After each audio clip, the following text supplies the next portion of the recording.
कार्यक्रम के पुण्यार्जक हैं आदिनाथ दिगंबर जैन मंदिर, मीरा मार्ग, जयपुर। जय जिनेंद्र दर्शकों, मैं शिफाली जैन और आप सभी का स्वागत है जिनवाड़ी चैनल के विशेष प्रसारण दशलक्षण महापर्व में। दर्शकों, आज उत्तम मार्दव धर्म का दिन है। शास्त्रों के अनुसार इस धर्म का पालन करने से मान और अहंकार का नाश होकर विनम्रता और विश्वास बढ़ता है। परम पूज्य संत शिरोमणि आचार्य श्री 108 विद्यासागर जी महाराज के परम प्रभावक शिष्य, अभिक्षण ज्ञान उपयोगी, अरहम ध्यान योग प्रणीता परम पूज्य मुनि श्री 108 प्रणम्य सागर जी महाराज अपने विशेष प्रवचन के माध्यम से उत्तम मार्दव धर्म के गूढ़ रहस्य को विस्तार से बता रहे हैं। आइए विशेष प्रसारण के माध्यम से चलते हैं जयपुर और श्रवण करते हैं मुनि श्री के मंगल प्रवचन। तब एक नया चिंतन और नई दिशा हमको देखने और सुनने को मिलती है। इन्हीं भावों के साथ केवल आज उत्तम मार्दव धर्म पर अपनी मार्मिक वाणी से हम सभी को मांगलिक कृतार्थ करते हुए धन्य करें, धन्य करें, धन्य करें। नमोस्तु गुरुवे, नमोस्तु गुरुवे, नमोस्तु गुरुवे। दोनों हाथ उठा करके जयकारा गुरुदेव का। उत्तम मार्दव धर्म की, दशलक्षण महापर्व की।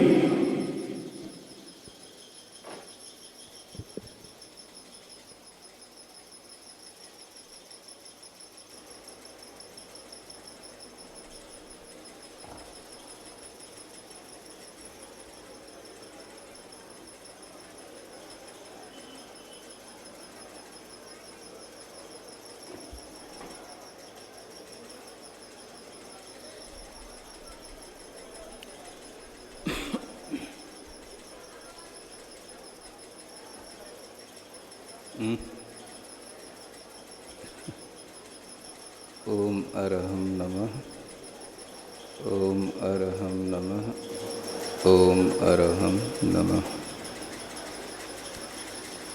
धर्म के इन दिनों में आप अपनी मानसिकता धर्ममय बना करके ही रखते हैं और प्रतिदिन आपके मन में यह विचार आता है कि हम धर्म के स्वरूप को और गहराई से जानें। जब हम इस तरह की उत्सुकता जानने की अपने अंदर बनाते हैं तो यहीं से हमारे अंदर ज्ञान का प्रवेश प्रारंभ होता है।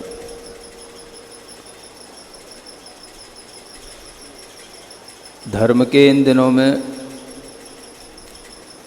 जहाँ आपने क्षमा के माध्यम से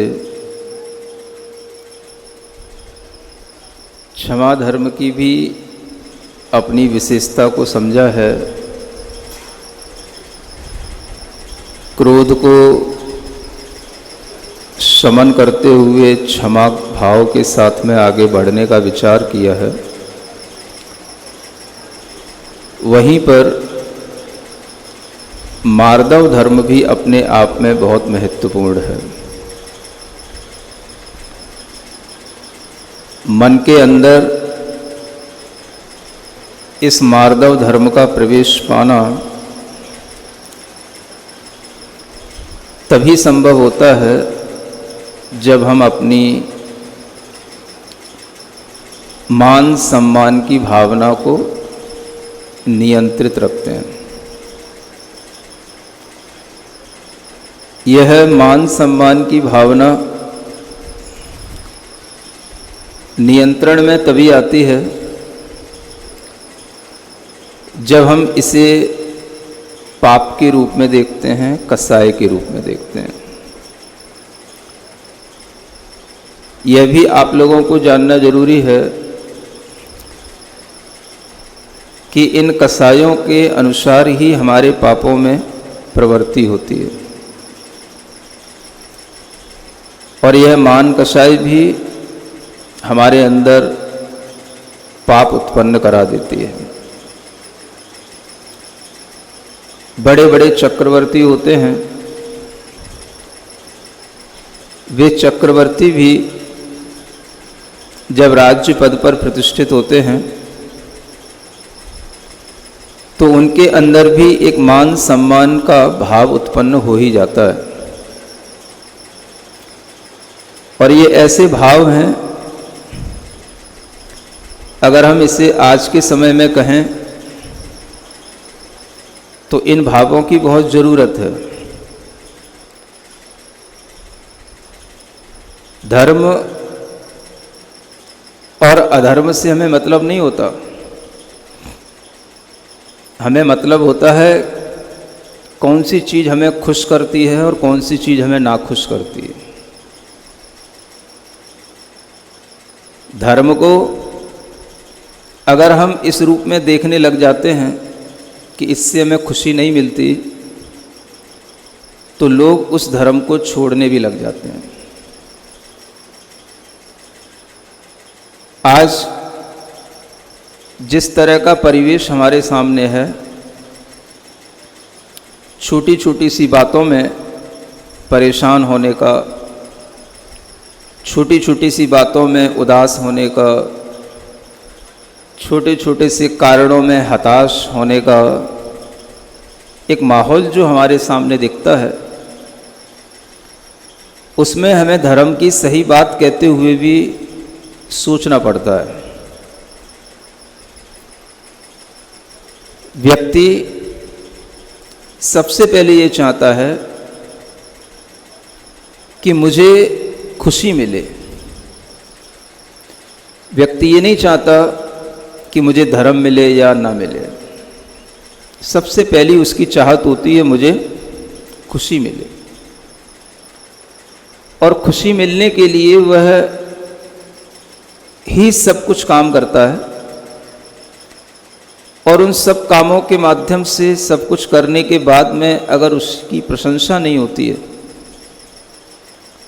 तो वो अपने आप में निराश हो जाता है। अब आप इसको थोड़ा सा इस रूप में देखें। धर्म जो कहता है वो अपनी जगह है, हम अपनी कसाइयों को मार लें ये अपनी जगह है, और जो हमारा मन चाहता है वो मन की जगह है। मन में जब धर्म बस जाएगा तो फिर मन को मारने की जरूरत नहीं पड़ेगी, मन अपने आप वही भाव करेगा जो धर्म का भाव होता है। और मन में जब धर्म नहीं बसता है तो फिर हमें मन को मारना भी पड़ता है, और मन को मारने के बाद में अगर हमें खुशी न मिले तो फिर हमें सोचना भी पड़ता है कि भाई इतना मन को मारने के बाद भी भीतर से खुशी मिल नहीं रही है। मैं हमेशा धर्म को प्रैक्टिकल रूप में देखना चाहता हूं, और धर्म की सच्चाई को भी देखता हूं, और मन के अंदर जो आदतें हैं उसको भी देखता हूं। धर्म की सच्चाई जानने के लिए तो मैंने सुबह जो बोला था, ध्यान में जो बताया था, वो सब आपने सुना होगा, वो सच्चाई थी। अभी मैं उस बात पर विचार नहीं कर रहा हूं जो मैंने सुबह बोला था। अभी मैं इस बात पर विचार कर रहा हूं कि हमारा मन क्या चाहता है। मन के अंदर धर्म प्रवेश क्यों नहीं कर पाता है। मन को धर्म कठिन लगता है, लेकिन मन को अपने संस्कार जो उसके अंदर पड़े हुए कठोरता के वो कठिन नहीं लगते। आप विचार करें कि आज घर में जो बच्चे हैं वो अगर कोई अच्छा काम करके आए और आप उनकी प्रशंसा न करें तो सोचो क्या हो। मानो कि आज उनके स्कूल में कोई टेस्ट था, कोई एग्ज़ाम था, भले ही वो वीकली एग्ज़ाम हो, मंथली एग्ज़ाम हो, और उस एग्ज़ाम में वो बच्चा फर्स्ट आया। वो घर पर आया और उसने आकर के अपने माता पिता से कहा, आज तो मेरा एग्ज़ाम में फर्स्ट नंबर आया। उस बच्चे को सुनकर के, देख कर के,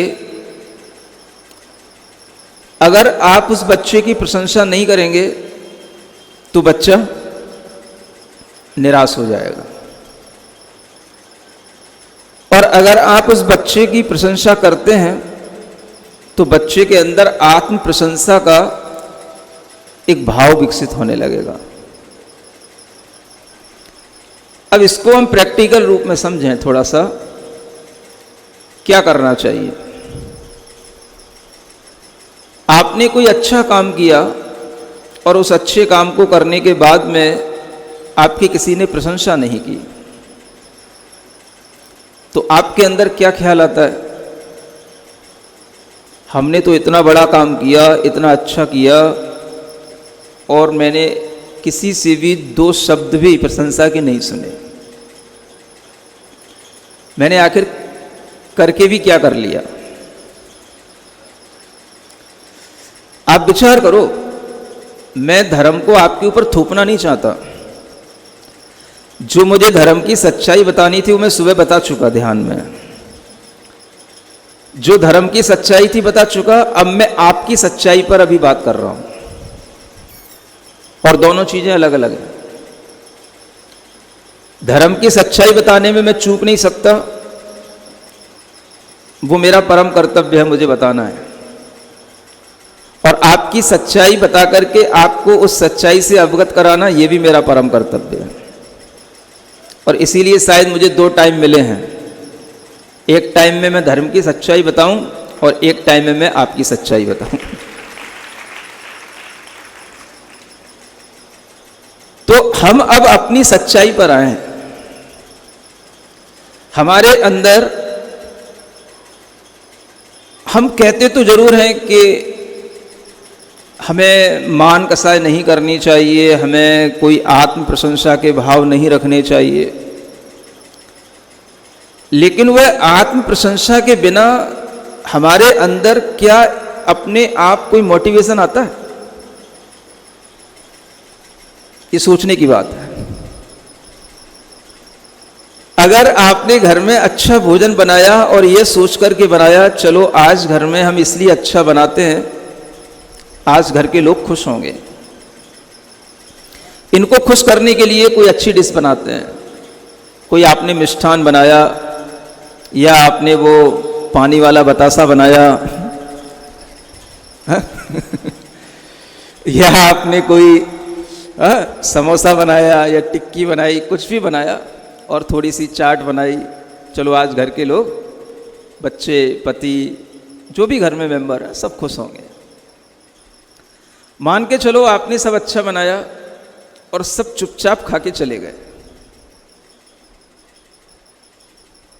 आपके ऊपर क्या गुजरेगी, ये मैं आपसे पूछ रहा हूं। बोलो। जैसा रोज बनता था और जैसे रोज भोजन करते थे, वो उसी तरह से आज भी भोजन किए और वो चल दिए। आपने सोचा था कि रोज इनके मन में शायद प्रसन्नता नहीं आती है, तो आज हम कुछ अच्छा बनाते हैं तो शायद आज ये प्रसन्न होंगे, और वो रोज की तरह आज भी आए और उसी तरह से खाया पिया और उसी मुंह के साथ में वो निकल गए। ना ये कहा भाई आज तो बहुत टेस्टी भोजन था, आज तो बहुत अच्छा था, है ना, ऐसा ही भोजन अगर रोज बने तो क्या बात हो, ऐसा कुछ भी उन्होंने नहीं कहा, और वो चले गए घर के जितने मेंबर थे। अब सोचो आपके ऊपर क्या गुजरेगी। आप बहुत जल्दी कह देते हो मान कसाई नहीं करना चाहिए, आत्म प्रशंसा के भाव में नहीं आना चाहिए। हमारी आदतों में क्या पड़ा है, अब ये सोचो। हम अगर कोई भी अच्छा काम करते हैं तो हमारे मन के अंदर सबसे पहले यही विचार आता है कि अगर हमने अच्छा काम किया है तो उसको सामने वाला प्रशंसा करे, उसको एप्रिसिएट करे। अगर हमें एप्रिसिएशन नहीं मिलता है तो हमारा मन फिर कल अच्छा बनाने का नहीं होगा। ठीक है, तुम्हारी आदत अगर ऐसे ही खाने की है तो फिर तुम वही खाओ जो हम रोजाना खिलाते थे। अगर अच्छा खाने के बाद भी आपका चेहरा वैसा ही है और सिंपल खाने के बाद भी आपका चेहरा वैसा ही है तो फिर हम एक्स्ट्रा एफर्ट क्यों करें? सोचो, हम घर में भी कोई काम करते हैं तो भी हमें दूसरे की प्रशंसा चाहिए पड़ती है। बच्चा घर के बाहर कुछ अच्छा करके आता है और मम्मी से आकर के कहता है, पापा से आकर के कहता है, और अगर मम्मी पापा उसको सिर पर ना बिठाएं तो बच्चा सोचेगा मैंने क्या गुनाह कर लिया। अगर मम्मी पापा उसको गोद में न लें, उसको शाबाशी न दें, तो बच्चा सोचेगा कि मेरे अंदर ऐसी कौन सी कमी रह गई कि मैं अपने माता पिता को खुश नहीं कर पाया। अब आप सोचो, एक तरफ हम कहते हैं हमें आत्म प्रशंसा से बचना चाहिए, और आज की दृष्टि में अगर हम देखें तो बिना आत्म प्रशंसा के कोई काम होता नहीं है। सुन रहे हो कि नहीं? बात समझ में आ रही कि नहीं आ रही? हाँ। अब ये आत्म प्रशंसा हमारे अंदर कब से बनी? तो हम जब से बच्चे थे तब से शुरू हो गई ये प्रशंसा। कोई भी बच्चा ऐसा नहीं होता जिसकी माता पिता ने उसकी बचपन में प्रशंसा ना की हो। जब वह गोदी में होता है और गोदी से हट करके जब थोड़ा थोड़ा रेंग करके चलने लग जाता है तो भी मां खुश हो जाती है, बहुत बढ़िया, शाबाश मेरा लाडला, चलने लग गया चलने लग गया। फिर उसको जब वो रेंगता हुआ देखती है और जब वो घुटनों के बल चलने लग जाता है, फिर थोड़ा सा उचकने लग जाता है, तो मां और खुश हो जाती है। और उसी के कारण से वह बच्चा भी कभी कभी खिलखिला पड़ता है। देखा नहीं? केवल खिलाते ही हो, ऑब्जर्व भी किया करो बच्चे के अंदर के भावों को। और वह बच्चा जब इस तरह से खिलखिला पड़ता है तो उस बच्चे के अंदर भी अपने आप, सोचो आप, उसे किसने सिखाया कि आत्म प्रशंसा सुनने से खुशी मिलती है? ये किसने सिखाया? ये तो बताओ। हम तो अभी उसे सिखा ही नहीं पाए, वो तो बच्चा था, उसने कहां से सीख लिया ये बात? अभी तो वो ABCD आ ई कुछ नहीं सीख पाया, लेकिन ये कहां से सीख करके आया? जैसे ही उसके लिए चुटकी बजाई जाती है, प्रशंसा की बात की जाती है, वो खिलखिलाने लग जाता है। अब आप समझो कि ये उसने कहां से सीखा? उसके अंदर ये आत्म प्रशंसा से खुशी प्राप्त करने वाली भावना कहां से आई? बचपन से उसके अंदर वो चीज है और उसी चीज को हमने बढ़ावा भी दिया है, और वही चीज बढ़ते बढ़ते जब चलती है तो वो बड़ा होता चला जाता है, और वह आत्म प्रशंसा का फिर वह धीरे धीरे भूखा भी होने लग जाता है। पहले उसके अंदर इतनी भूख नहीं रहती, लेकिन बड़े होने पर फिर वह कोई भी काम करता है तो उसे यह समझ आता है कि इससे मुझे प्रशंसा मिलनी चाहिए। और कभी कभी तो वह कोई काम इसलिए भी करता है कि भाई बहुत दिनों से मन खुश नहीं हो रहा है, तो बच्चे सोचते हैं हमने कुछ नया किया नहीं है, कुछ अच्छा किया नहीं है, तो क्या करें? कुछ ऐसा करते हैं जिससे सब लोग खुश हो जाएं, सबकी शाबाशी मिल जाए। तो खुश होने के लिए भी उन्हें कुछ ना कुछ करना पड़ता है, चाहे वो एग्जाम में फर्स्ट आए, चाहे वो गेम में फर्स्ट आए, चाहे वो किसी भी तरह की गेम में चैंपियन बने, चाहे भले ही वो कुश्ती में फर्स्ट आए, लेकिन उन्हें फर्स्ट आने की लत पड़ जाती है। और माता पिता इसी बात के लिए बच्चे का प्रोत्साहन करते हैं। चैंपियन बनाना है, चैंपियन। अगर वो पढ़ने लायक नहीं भी है, अच्छी पढ़ाई में आगे नहीं बढ़ पा रहा है, पढ़ाई में अगर उसको गोल्ड मेडल नहीं मिल रहा है तो कोई बात नहीं, कम से कम खेल में मिल जाए तो ही बहुत बड़ी बात है। लेकिन बेटा मिलना चाहिए, मिलना तो गोल्ड मेडल ही चाहिए। सोचो ये किसकी भावना है, बच्चे की कि आपकी है? हाँ, धर्म के 10 दिन मिले हैं, यूं ही खा पी करके गुजारने को नहीं मिले, यूं ही टाइम पास करने को नहीं मिले, इसलिए मिले हैं। फुर्सत के 10 दिन हैं। हर चीज को गहराई से देखो, समझो, किसी भी चीज को नकारो मत, और धर्म का कोई ऐसा जामा भी पहनने की कोशिश मत करो कि लोग कहें भाई धार्मिक हैं तो ऐसा करना पड़ता है। ऐसा नहीं, धार्मिक है तो ऐसा करना नहीं पड़ता, धार्मिक है तो ऐसा हो जाना चाहिए। मन को अगर प्रशंसा की बात न मिलती है तो भी मन कितना खुश रह लेता है, ये आपको सीखना पड़ेगा। हमने बचपन से लेकर के अभी तक सिर्फ प्रशंसा ही सीखी है, दूसरों से प्रशंसा पा करके खुश होना, आगे बढ़ना। इसलिए आज भी जब बच्चों को मोटिवेशन दिया जाता है तो उन्हें प्रशंसा से ही दिया जाता है। जो बड़े बड़े मोटिवेटर होते हैं वो पेरेंट्स को कहते हैं कि बच्चे को किसी भी बात के लिए मना मत करना, बच्चे के सामने कभी भी उसकी किसी भी कमी को बताना मत, बच्चे के लिए कभी नकारना मत, वह कुछ भी हो बस आप उसकी प्रशंसा करना। अगर फेल भी हो रहा हो तो भी आप उससे अच्छा ही कहना, बुरा मत बोलना, नहीं तो वो बिगड़ जाएगा, वो आपके अंडर में नहीं रहेगा, वो निराश हो जाएगा, डिप्रेशन में चला जाएगा। इसलिए उसकी प्रशंसा करना। अब आप सोचो ये प्रशंसा क्या भला है। बड़ों का भी उदाहरण दे दिया मैंने और छोटों का भी दे दिया। छोटे से लेकर बड़े तक हम हमेशा प्रशंसा से ही प्रसन्न होते हैं। प्रसन्नता कब आती है?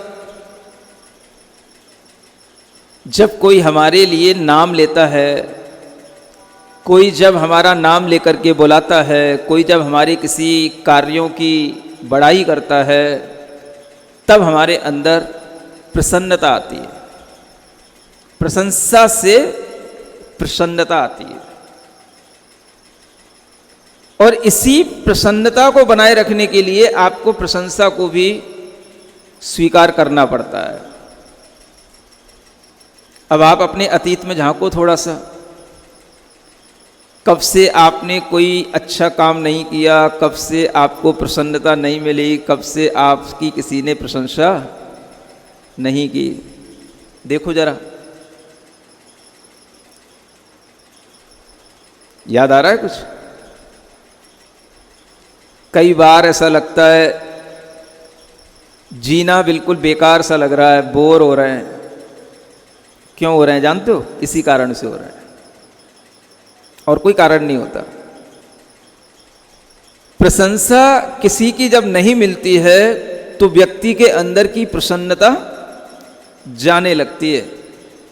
लेकिन अगर धर्म उसके अंदर होता, धर्म अगर मन के अंदर समा रहा होता, तो क्या उसे दूसरे की प्रशंसा की आवश्यकता पड़ती?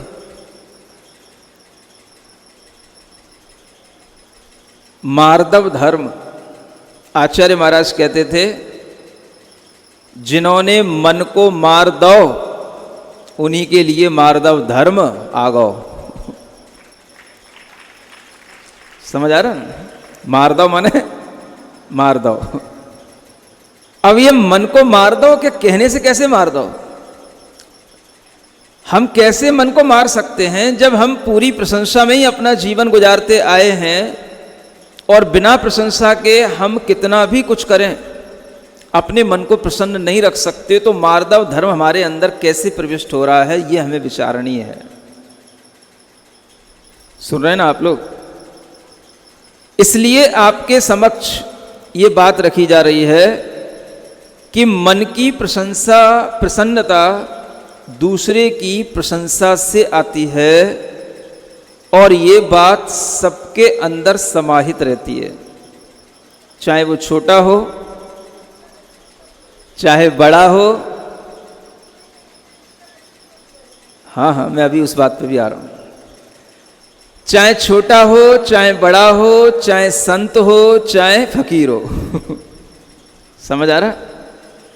आदमी के अंदर मोटिवेशन मिलता है उसकी प्रशंसा सुन करके।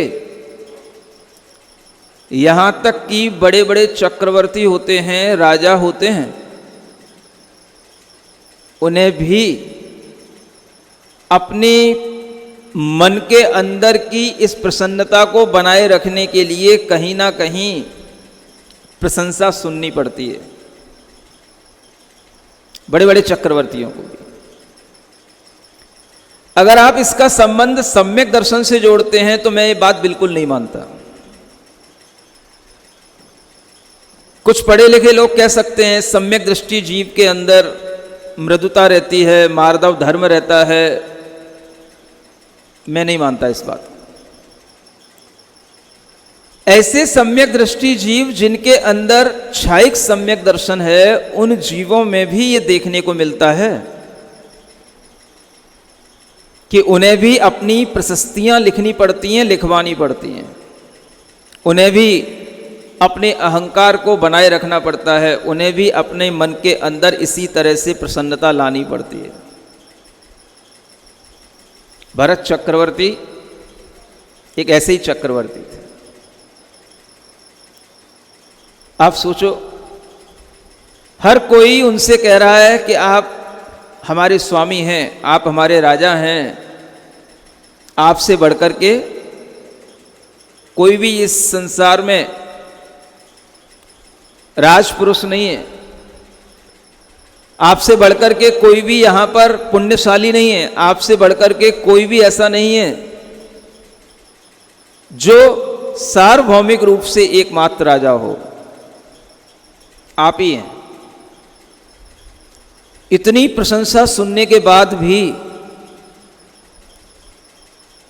जब वह भाई के लिए पूछते हैं कि उसने मेरी अधीनता स्वीकार की कि नहीं, कौन सा भाई? वो तो सब जानते हो आप, दूसरे के घर की कहानी तो आपको सब पता रहती है अपने घर की कहानी भले ही ना पता हो, दूसरे के घर की कहानी तो जानने में बड़ी उत्सुकता भी रहती है। और वह उत्सुकता इसलिए भी रहती है क्योंकि हम दूसरों की बातें जानकर के ही ये समझते हैं कि हम समझदार हैं। जब हमारे अंदर इस तरह का विचार आता है तो सोचो, 6 खंड के जितने भी राजा होते हैं, 32,000 राजा होते हैं, उन सबका वह एकमात्र स्वामी होता है।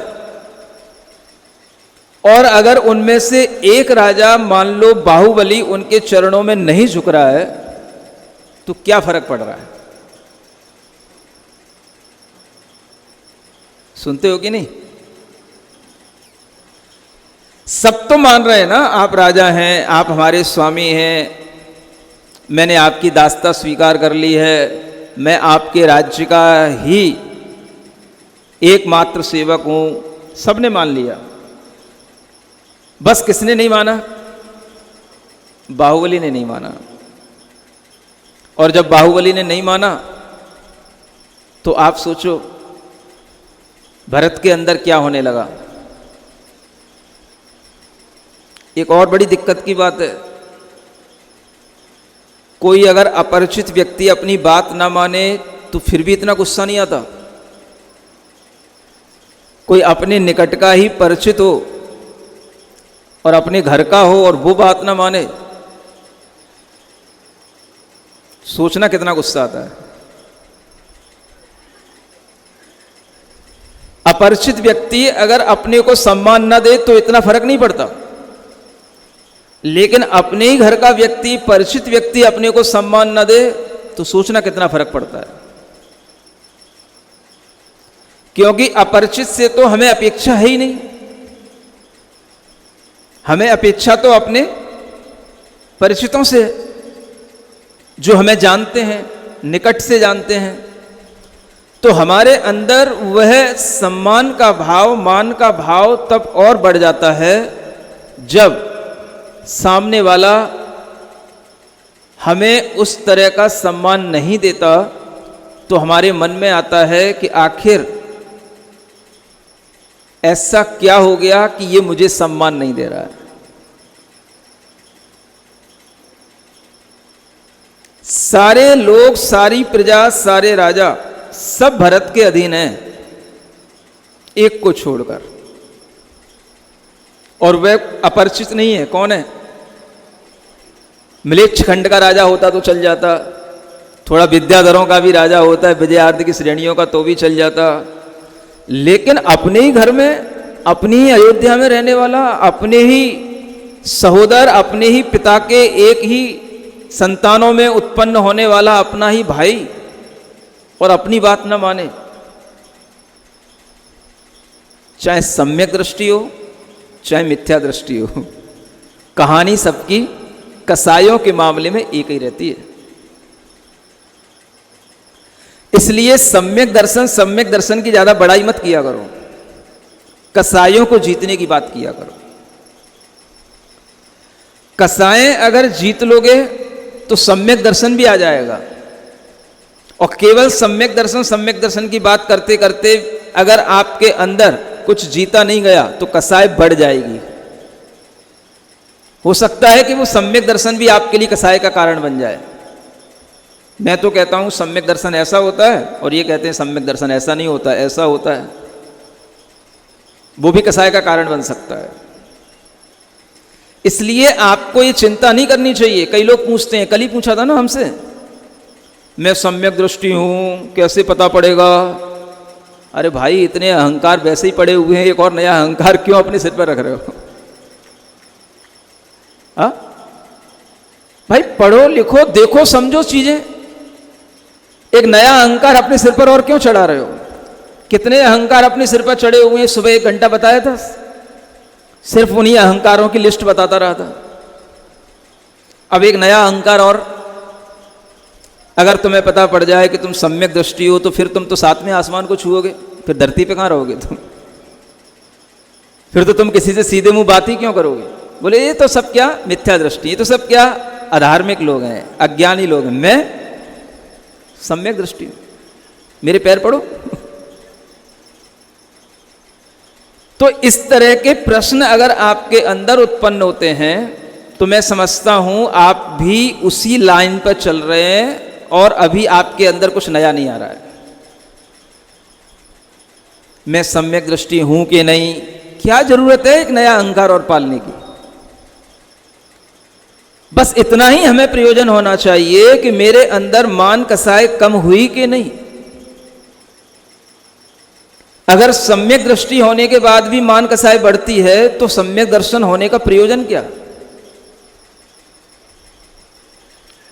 हमारा प्रमुख गोल क्या होना चाहिए? सम्यक दर्शन की प्राप्ति या अपनी कसाईयों की कमी करना? और एक मजे की बात सुनो, सम्यक दर्शन की प्राप्ति हुई ना हुई ये तो आपको 3 काल में कोई बताने वाला नहीं, और ना आपको कभी इस तरह का कोई रियलाइजेशन होने वाला है। लेकिन कसाईयों की कमी हुई ना हुई ये आपको रियलाइज हो सकता है। हाँ, ये आपको रियलाइज हो सकता है। इसलिए हमें इस चक्कर में पड़ना ही नहीं चाहिए। ठीक है, हमने सुना है, श्रद्धान हमें कहां करना है कर लिया, हमें जो सिखाया गया हमने सीख लिया, हमें जो विश्वास करना था हमने कर लिया। अब करना क्या है? विश्वास करने के बाद भी हमें अपनी कसायों को ही तो कम करना है, और वह मान कसाई की कमी होगी तो कुछ बात बनेगी। छायक सम्यक दृष्टि हैं भरत जी भी, और छायक सम्यक दृष्टि हैं बाहुबली जी भी। सुन रहे हो? अब दोनों ही सम्यक दृष्टि हैं, तो क्यों एक सम्यक दृष्टि दूसरे सम्यक दृष्टि को अपने पैरों में झुकाना चाह रहा है? नहीं समझ में आ रहा?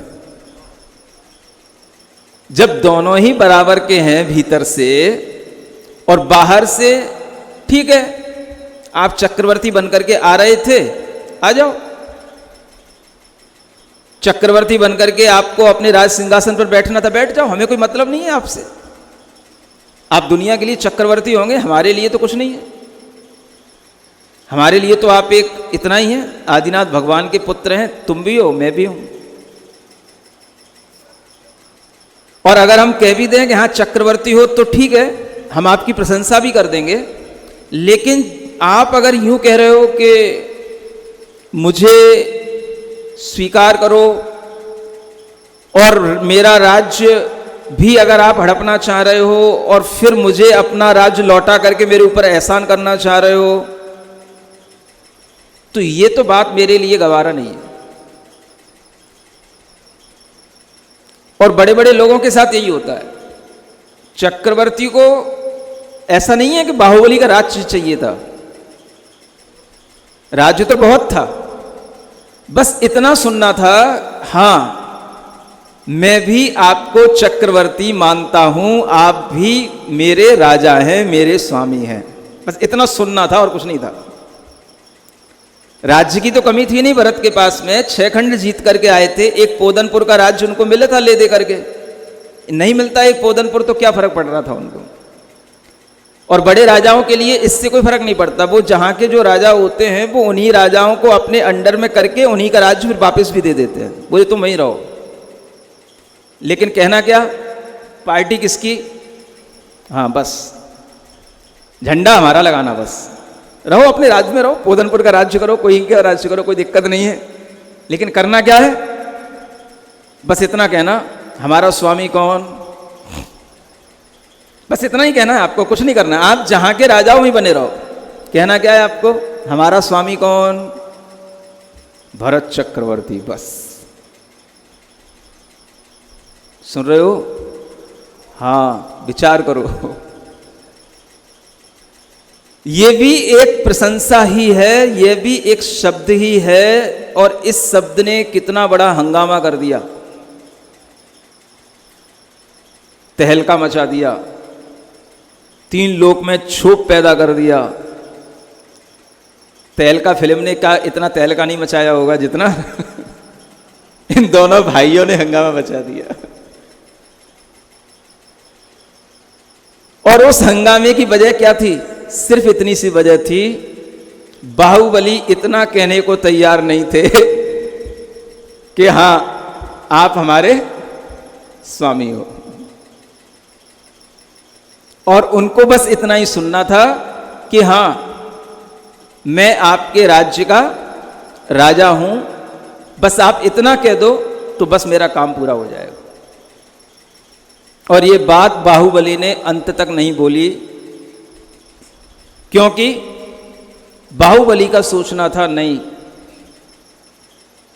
मुझे पोदनपुर का राजा आदिनाथ भगवान बना करके गए हैं, तो मैं पोदनपुर का राजा हूं, मैं भरत का कोई दास नहीं हूं, मैं अपने राज्य का राजा हूं, मुझे मेरे पिताजी सौंप करके गए हैं मेरी जायदाद। तुम मेरी जायदाद पर आंख क्यों लगा रहे हो? और इस बात को लेकर के इतना हंगामा हुआ कि आज वो कहानी इतनी प्रसिद्ध हो गई कि असंख्यातों वर्ष बीतने के बाद भी भरत और बाहुबली की वह कहानी सबको ज्ञात है। कैसे ज्ञात है? तो कहीं ना कहीं वो कहानी हमें सुनने को, पढ़ने को मिल ही जाती है। केवल आत्म प्रशंसा के कारण से ही इतना बड़ा हंगामा हुआ, युद्ध हुआ। और बाहुबली को जाना पड़ा। सोचो ये आत्म प्रशंसा का भाव कितना बड़ा भाव है। हमें प्रशंसा सुननी है तो दूसरों के ही माध्यम से सुननी है। अपनी प्रशंसा खुद अपन कर लें तो मन कहाँ भरता है? नहीं समझे? हम अपने ही कानों से अपने मन को सुना लें, मैं बहुत बड़ा चक्रवर्ती हूँ, मैं बहुत बड़ा राजा हूँ, मैं बहुत बड़ा आदमी हूँ, उससे मन नहीं भरता। मन किससे भरता है? हाँ, भले ही वो बच्चा छोटा सा हो, अगर वो आकर के कह दे आप राजा हैं, तो चक्रवर्ती भी खिल जाता है। सुन रहे हो कि नहीं? बत्ती सी कब दिखती है आपकी? चेहरे पर खिलखिलाहट कब आती है? हाँ, प्रशंसा सुने बिना आती नहीं है। और ये हमारी एक बहुत बड़ी भीतरी कमजोरी बन चुकी है। इसी कारण से हम दूसरों के प्रति कठोर व्यवहार भी करते हैं। देखो, अगर कोई हमारी प्रशंसा नहीं कर रहा है तो हमें दूसरे के प्रति कठोर होना पड़ता है। फिर हम उसको झुकाना चाहते हैं, फिर हम उसके लिए किसी भी तरह से परेशान करते हैं, फिर हम उसको दंड देते हैं, किसी ना किसी तरह से उसे एहसास कराना चाहते हैं कि तू मुझे समझ, मुझे मान, मेरी प्रशंसा कर। ये हर एक आत्मा के अंदर रहने वाला मान का भाव, और उसी के बीच में कहीं कहीं थोड़ा थोड़ा सा कभी कभी आ जाने वाला मार्दव का भाव चलता रहता है। आपके अंदर मार्दव धर्म अभी इसलिए नहीं समाएगा क्योंकि यह मान कसाई के पत्थर बहुत बड़े बड़े हैं, बहुत कठोर हैं। और ये बड़े बड़े पत्थर भी गलेंगे तो किससे गलेंगे? पत्थर भी किससे गलेंगे? चट्टाने भी किससे गलेंगी? आप जानते हो, बड़े बड़े अगर पर्वत भी हों और उनके ऊपर नियमित रूप से अगर कोई उनके ऊपर पानी की बौछार दी जाती हो या पानी वहां से नियमित रूप से कटता हो तो बड़े बड़े पत्थर भी गिर जाते हैं। किसके कारण से? पानी के कारण से। पानी उस पत्थर को काटने का काम करता है। इसी तरह से हमारे अंदर मान कसाई की बड़ी बड़ी चट्टानें हैं, लेकिन उसे काटेगा कौन? तो मार्दव धर्म का पानी ही उसको काटेगा, उन चट्टानों को तोड़ेगा, और कोई आपके पास में रास्ता नहीं है। इसलिए एक श्लोक आपके सामने आ रहा है, जिस श्लोक के माध्यम से आप ये समझ सकते हैं कि ये बात शास्त्रों में भी लिखी हुई है। मार्दवे नापि सिद्ध्यन्ति कार्याणि सुगुरुण्यपि यतो जलेन विद्यन्ते पर्वता अपि निष्ठुरा। हमारे कार्य, बड़े बड़े कार्य किससे सिद्ध होते हैं? मान कसाई से सिद्ध नहीं होते, मार्दव भाव से सिद्ध होते हैं। और इस मार्दव भाव को जल की तरह कहा गया है। जैसे बड़े बड़े निष्ठुर पर्वत अपने स्थान पर रहकर के भी खंडित हो जाते हैं केवल तब जब वह केवल पानी के बहाव से उनके ऊपर निरंतर प्रेशर पड़ता रहे। तो अपने अंदर की वह मान कसाय अगर टूटती है तो कैसे टूटेगी? इसी मार्दव धर्म की आराधना से टूटेगी।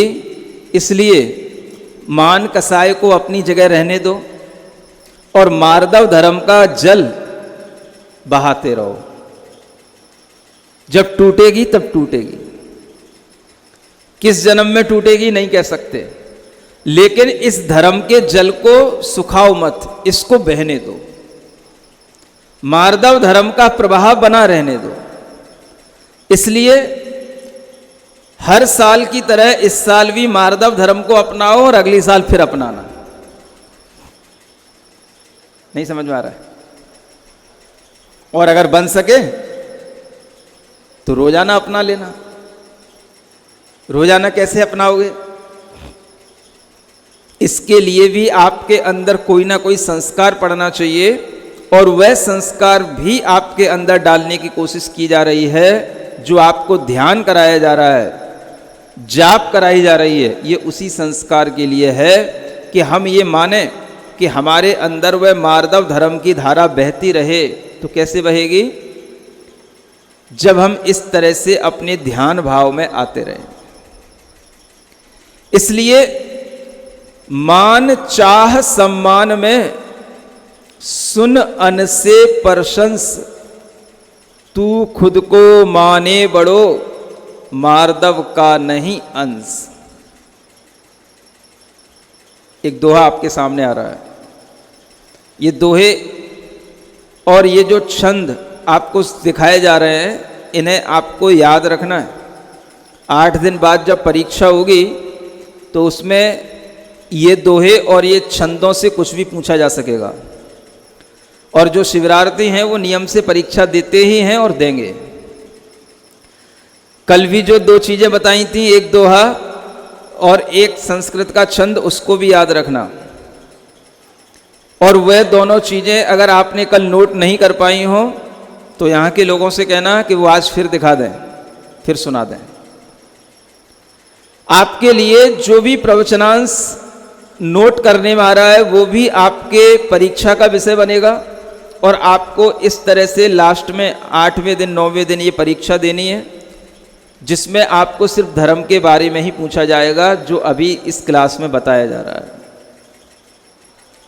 तो मार्दव धर्म क्या कहता है?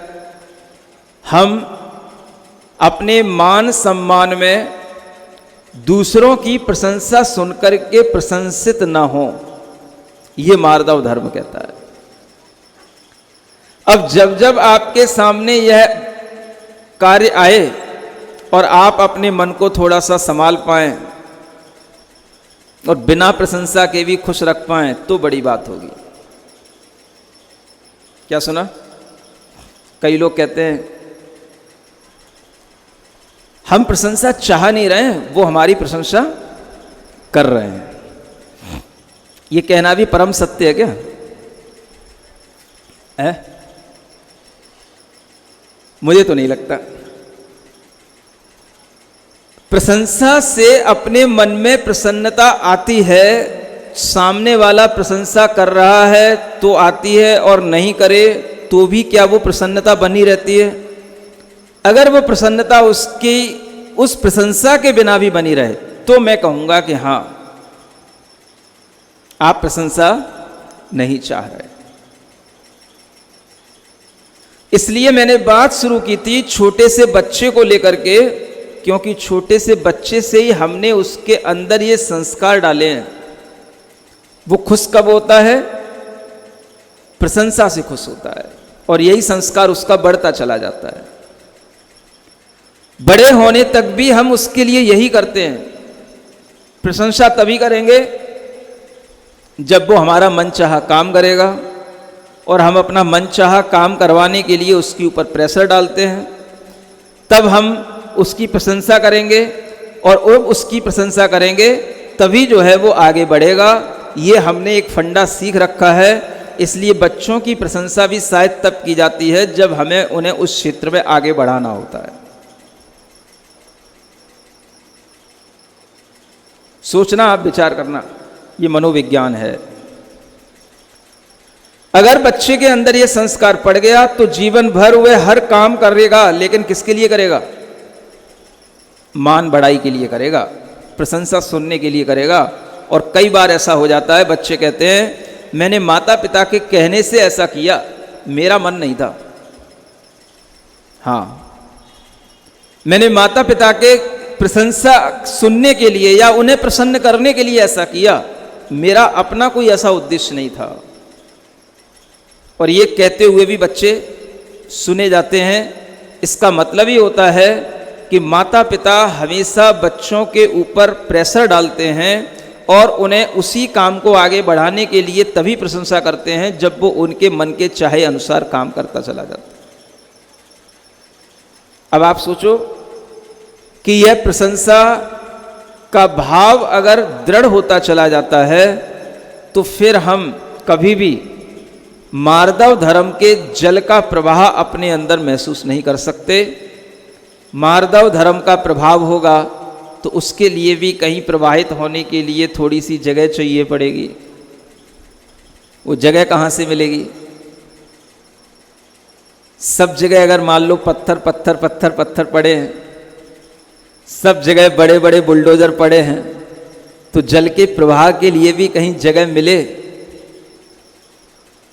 वो भी मिलना मुश्किल पड़ती है। लेकिन फिर भी हमें लगता है जल का प्रवाह थोड़ा थोड़ा बनता है, रिश्ता तो होगा ही। यूं मत समझ लेना कि मैं पूरा मार्दव धर्म का धनी हो गया, लेकिन इतना भी अगर मन में आता हो कि नहीं, मन में मृदुता भी आती है और वो धर्म का जल कहीं ना कहीं रिस रहा है, भले ही वो रिश्ते रिश्ते धीरे धीरे इधर से उधर चल रहा है, बड़े बड़े पत्थर नहीं तोड़ पाया, लेकिन उस पानी ने पत्थरों के बीच में जगह बना ली है, तो यही आपके अंदर का मार्दव धर्म होगा। और इतना भी मार्दव धर्म आ जाना अपने लिए सार्थक होगा कि हम उन मार्दव धर्म के पानी को अपने अंदर बहने दें, बहने दें, बहने दें। सुनने में भी अच्छा लग रहा है कि नहीं लग रहा है? नहीं, तालियों की भूखा नहीं हूं मैं सिर्फ इसलिए पूछ रहा हूं, अगर सुनने में भी ये धर्म अच्छा लग रहा है तो इसका मतलब है कि वो धर्म अंदर बह रहा है। तो धर्म अंदर बहे, हमारे अंदर थोड़ा सा ये भाव आए कि हां, कठोरता का व्यवहार दूसरों के साथ हमें नहीं करना, हमें आत्म प्रशंसा की भूख अपने अंदर नहीं रखना, और फिर उसके बाद में कोई हमारी प्रशंसा कर दे तो कोई बात नहीं, लेकिन हमें अपने अंदर कोई इच्छा नहीं रखना। इतनी मृदुता हम अगर बना करके रखते हैं तो ये मान के चलिए इसी भाव के साथ आपकी इतनी प्रशंसा होगी, इतनी प्रशंसा होगी कि आप पचा नहीं पाओगे। कई बार होता है ऐसा, जो नहीं चाहते हैं उनकी प्रशंसा होती है और जो चाहते हैं उनकी नहीं होती है। घर में देख लेना आप, ऐसे भी बच्चे होते हैं जो प्रशंसा नहीं चाहते हैं, उनकी माता पिता प्रशंसा करते हैं, खूब थपथपाते हैं, और जो चाहता है उसके लिए कुछ नहीं कह पाते हैं। ये भी एक अलग तरह के पुण्यों से होता है। और आप देखो कि भरत चक्रवर्ती होते हुए भी इतना बड़ा पुण्य लेकर के आए थे, और उस पुण्य के कारण से उनके लिए सब कुछ मिल रहा था, लेकिन एक बात के कारण से अंत में जब वो युद्ध हुए तो जय जयकार किसकी हुई?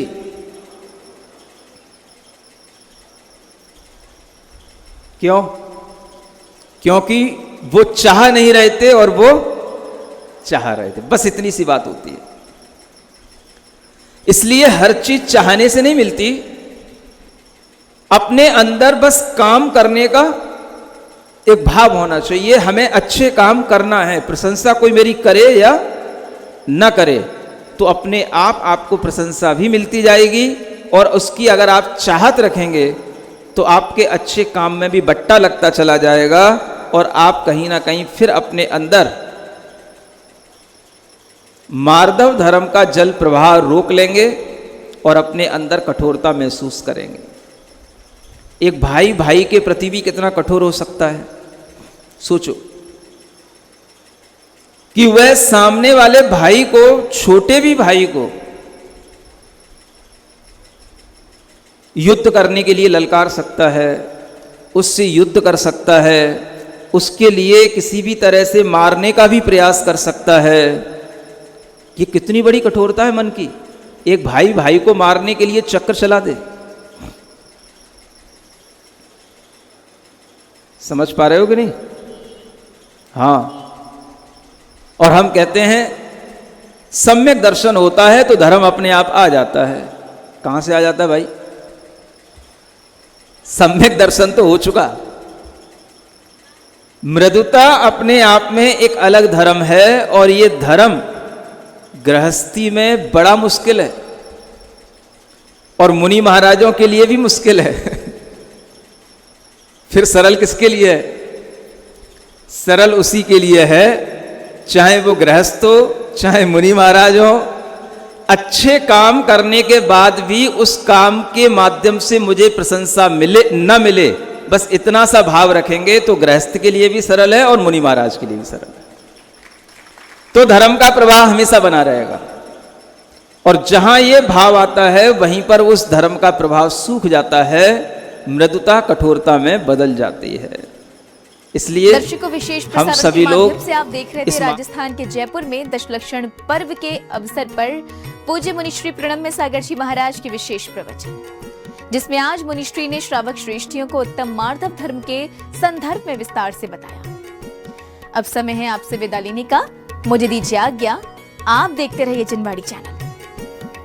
जय श्री। इस कार्यक्रम के पुण्यार्जक थे आदिनाथ दिगंबर जैन मंदिर, मीरा मार्ग, जयपुर।